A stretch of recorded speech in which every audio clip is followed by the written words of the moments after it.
cost of motoring is sadly only going up. And while we can't do anything about the price of fuel, we can help you try and drive a little bit further between fill-ups. You don't have to be a professional driver either.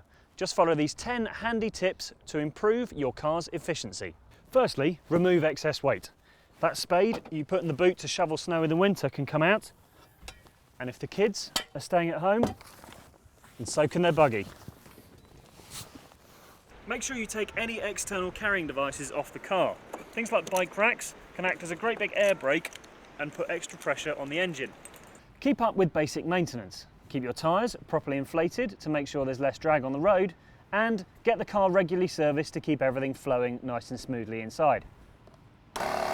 Sounds simple this one, but make sure you plan your journey. Every mile that you get lost is another mile extra to drive. Sat-navs either have an eco setting these days, or an old-fashioned map will do the job just as well. Unless it's uncomfortably cold or really hot in the cabin, then turn off the aircon. Powering it can put a big strain on the engine, especially at low speeds. The same goes for the rear heated windscreen and other electrical items. Without labouring the engine, change to as high a gear as possible, as soon as possible.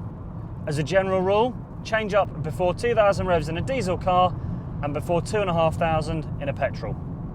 Lots of modern cars have stop-start technology.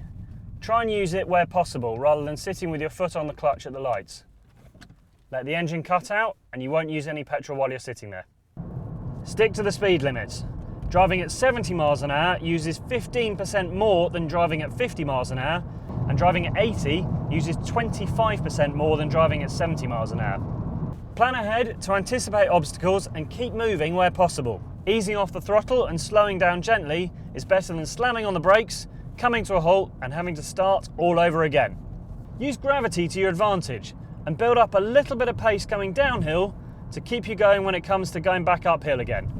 The best way to read the road is imagine that you're on a push bike and apply the accelerator accordingly. Individually, all these tips might not save you massive amounts of fuel, but put together and you'll start to see the benefits straight away.